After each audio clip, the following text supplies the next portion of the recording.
What's up, guys?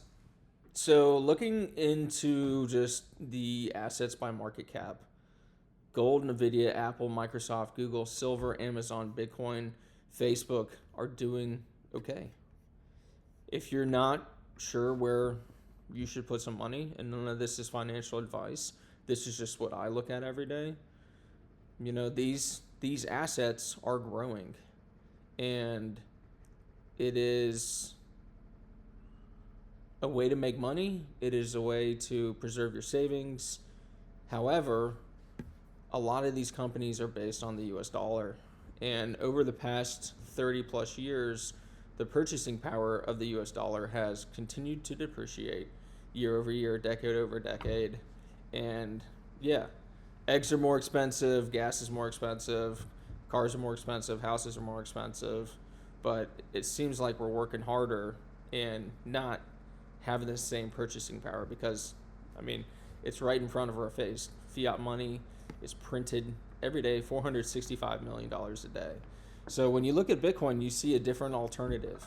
And every 4 years it halves. It started back in 2008, 2009, and it is a peer-to-peer electric currency that allows you to send money to people without an intermediary, such as a bank. So when we look at just disruption in the space of any industry, we see that Blockbuster was crushing it. Then Redbox came in and crushed them. Then Netflix came in and crushed Redbox. All these other services now have streaming services, and Netflix has less market share than they did when they first were taking over Redbox. Ubers, taxis, Venmo, Cash App, DoorDash, all these technologies are disrupting the middlemen.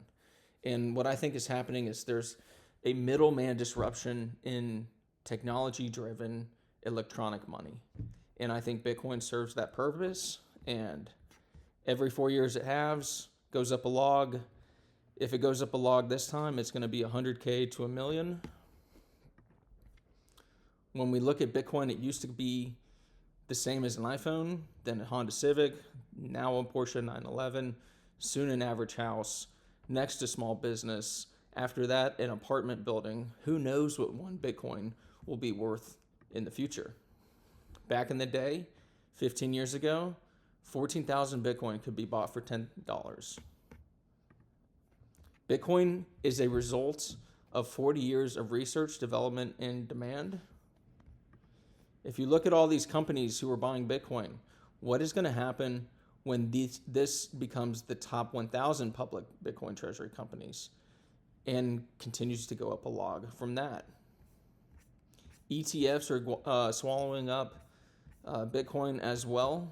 If we look at BlackRock, Grayscale, Fidelity, they have large positions. So they have positioned themselves to potentially see a very beneficial return. They've already had beneficial returns. Their shareholders are having beneficial returns. When we look at BlackRock and Fidelity, their ETFs have grown substantially compared to those of gold ETFs back in the day when those were first introduced. And yeah, I think it's interesting to look at this. Gold was at 21 trillion not too long ago. It's gone up $7 trillion. You could have made money if you invested in gold. And like I said, none of this is financial advice. I think it's interesting how we're living with this right in front of our eyes every single day. Bitcoin's continuing to grow. It's continuing to become worth more. And more companies are buying it every day. So I don't know. I guess my biggest question is, why aren't you buying Bitcoin? And I'm talking to myself, obviously, because this is not financial advice. Wink. Or not wink, but you know what I mean.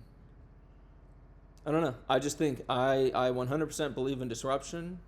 I 100% believe that you can get rich investing in the right thing before everyone else invests in that same thing. And three, you got to have conviction with your play, because it helps just take away the pressure and the stress. So I don't know. I hope you guys have a good day, and we'll talk to you later.